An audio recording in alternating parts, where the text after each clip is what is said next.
పిల్లలు లేరు వాళ్ళకి. నేను చెప్తానే ఉంటున్నాను, వాళ్ళు హృదయాన్ని కఠినం చేసుకుంటా ఉన్నారు. భర్తకి 2 కిడ్నీలు ఫెయిల్ అయ్యి చనిపోయారు. చాలా శ్రమ అనుభవించారు ఇద్దరు కూడా. ఆయన కిడ్నీ ఫెయిల్ అవుతూ ఉండగా ఈమెకి బ్రెస్ట్ క్యాన్సర్ వచ్చింది. ఈమె కూడా శ్రమ అనుభవిస్తూ ఉంది. కానీ హృదయం మాత్రం, మనసు మాత్రం బాప్తిస్మం దగ్గరికి వెళ్ళట్లే. నేను చెప్పడం మాత్రం నేను మానట్లే. ఒక రోజు నాకు బాధ కలిగించే మాట ఆమె మాట్లాడారు. అంటే బాప్తిస్మం పేరు నేను ఎంతకుండా ఉండాలని ఆమె ఆ మాట మాట్లాడారు. ఏమన్నారంటే, మేము తీసుకుంటే మీకే చెప్తాంలే అన్నారు. అంటే మేము కొంటే ఆ సరిగేది మీ దగ్గరే కొంటాంలే అన్నట్లుగా కొంచెం ముక్కు వికారం చేసుకున్న దగ్గర మాట్లాడితే, నేను ఇంటికి వెళ్ళి దేవుడి దగ్గర ఏడుస్తా ప్రార్థన చేసుకున్నా. నాకెందుకు దేవా ఈ భారం ఇచ్చారు, ఎందుకు వాడికి ఎందుకు చెప్పమంటున్నారు నన్ను? ఆమె ఇప్పుడు నన్ను ఏమంది, తీసుకుంటే మీకే చెప్తాంలే. ఏంటో నాకేదో లాభం లాగా. నాకేమైనా లాభం అండి? తీసుకోలేదు. అట్లాగే వేదన పడింది, శరీరం శ్రమ. భర్త చనిపోయాడు, భార్య కూడా మంచం పట్టింది. ఆపరేషన్స్ అన్నీ అయినాయి, ఉద్యోగం చేస్తుంది. సడన్గా మంచాన పడింది. ఇక 2 రోజులు 3 రోజులు చనిపోతాగా కూడా ఆ బాప్తిస్మం గురించి మాట్లాడే సమయం దేవుడు నాకు అక్కడ ఇచ్చారు.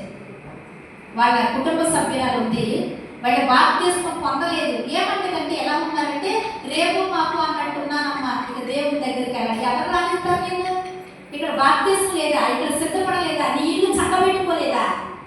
పురుషుడైన స్త్రీ అయినా యవనస్తుడైనా తెలిసిన తర్వాత రక్షణలోకి రానికి ఎక్కడికి వెళ్ళిపోతాం? ఒకరోజు నేను అంగన్వాడీ టీచర్ గారి దగ్గరికి వెళ్ళి జనాభా లెక్క రాస్తున్నాను. జనాభా లెక్క రాసుకోవడానికి వీళ్ళు ఉన్నారా అని రికార్డు చూసి అనుకుంటుంటే, వీళ్ళు ఎవరు లేరని చచ్చిపోయారు, ఎప్పుడో చచ్చిపోయారు అన్నా అని ఒక మాట ఏమన్నారంటే, చివరిలో చాలా మంది చనిపోయారు, సురేఖ గారు కూడా ఉన్నారు, వీళ్ళందరూ చచ్చిపోయి ఎంతమంది చచ్చిపోయారు కదా అన్నారు. నేను ఒక ఆలోచన చేశాను, ఎంతమంది చచ్చిపోయారు, ఎన్ని ఆత్మలు దేవుని దగ్గర పరదేశంలో ఉన్నాయి, ఎన్ని ఆత్మలు పాతాళంలోకి ఏమండి నిత్య నరకానికి అర్హులుగా ఉన్నారు. మీకు తెలుసుగా మన ఊర్లో ఎంతమంది చచ్చిపోయారు? వాళ్ళందరి గురించి ఎప్పుడైనా ఆలోచన చేశారా? నాకు వచ్చిన ఆలోచన అదే, వీళ్ళందరూ చనిపోయిన వాళ్ళు ఇంతమంది చనిపోయారు అన్నప్పుడు, అయ్యో ఈ ఆత్మలన్నీ ఎటుపోయినాయో. ఎటుపోతాయండి? వెళ్తే పరదేశంలో ఉంటాయి, లేకపోతే పాతాళంలో యాత్ర పడాలి. అంతేనా? ఆ 2 మార్గాలు ఉన్నాయి. ఆలోచించవా? మన ఇరుగు పొరుగు వాళ్ళు, మన బంధువులు, మన ఇంటిలో వాళ్ళు ఎవరైనా ఈ లోకాన్ని విడిచిపెట్టినప్పుడు ఈ ఆత్మ ఎక్కడ పోతుందో. ఆవిడకి చెప్పాను, బాప్తిస్మం లేదు, ఎవరైనా చనిపోతారండి. రోగం వచ్చైనా చనిపోవాలి, యాక్సిడెంట్ అయినా చనిపోవాలి, సడన్ గా అకస్మాత్తుగానైనా చనిపోవాలి, ఎలాగైనా సరే చనిపోవాలి. చనిపోయే సమయానికి సిద్ధపడుతుందా?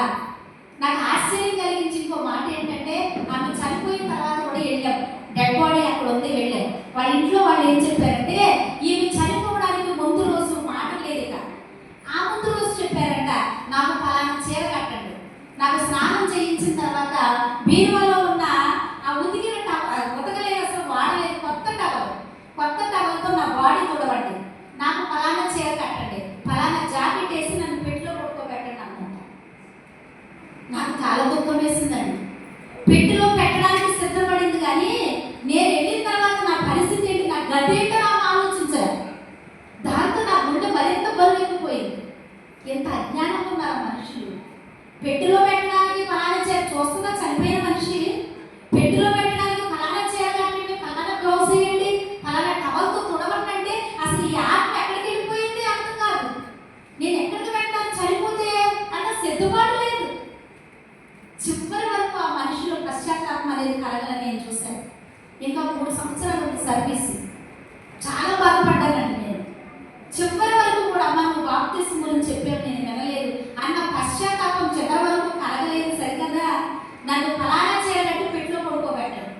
ఇక ఏ బట్టతో అయితే ఏముందండి, దరిద్రుడు చనిపోయాడు, ధనవంతుడు కూడా చనిపోయాడు, బలవంతుడు చనిపోతాడు, బలహీనుడు చనిపోతాడు, ఆస్తిపరుడు చనిపోతాడు, పేదవాడు కూడా చనిపోతాడు. చనిపోయిన తర్వాత ఏంటి నీ పరిస్థితి అంటాను. అదే సిద్ధపాటు. ఏ దాసుడు మెలుగుగా ఉంటాడో ఆ యజమానుడు వచ్చినప్పుడు ఆ దాసుడే ధన్యుడు అంటున్నారు. తలుపు తీయాలానికి ఎన్నో సంవత్సరాల నుంచి వచ్చి తలుపు దగ్గరే నిలబడి ఉన్నాను అంటున్నారు. తీవే.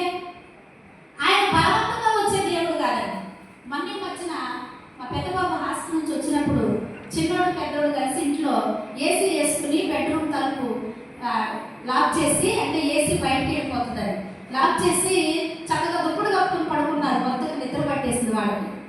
మరి సార్ గారు సురేష్ గారు ఇంటికి వెళ్ళి ఒక గంట పిలిచారంట ఇంచుమించు, తలుపు తీయండి తలుపు తీయండి అని.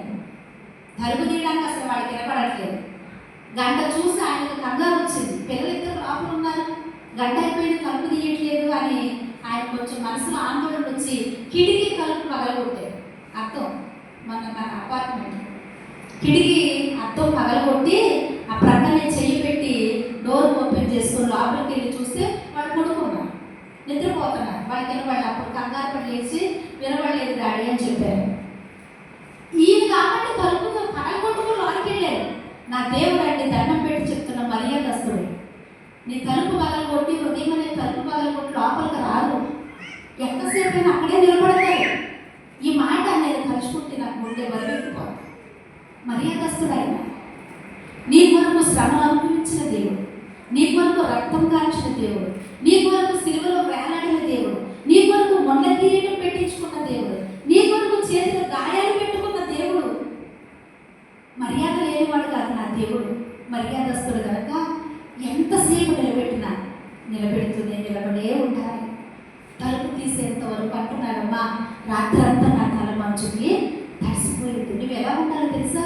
నా యజమానుడు వస్తాడు, నా ప్రియుడు వస్తాడు, తలుపు తీయడానికి నేను సిద్ధంగా ఉంటాను. తలుపు తీయంటే నేను సరిగా లేదయ్యా, నేను తీయనంటుండే ప్రియురా. నీ పరిస్థితి ఏంటి? ఎక్కడికక్కడే ఉంది, గుండెల్లో పాపం ఉంది, ఈర్ష్య ఉంది, అసూయ ఉంది, మత్సరం ఉంది, కలహాలు ఉన్నాయి, అబద్ధం ఉంది, అన్నీ ఉన్నాయి. ప్రేమ లేదు, విశ్వాసం లేదు, మంచితనం లేదు, సాత్వికం లేదు, సహనం లేదు. నేను ముగిస్తా, అసలు టాపిక్లోకి రాలేని సమయం అయిపోయింది. ఇవేమీ లేవు, ఎక్కడికక్కడే ఉంది. చచ్చిపోతే ఏంటి పరిస్థితి? ఆత్మ ఎక్కడికి పెడుతుంది?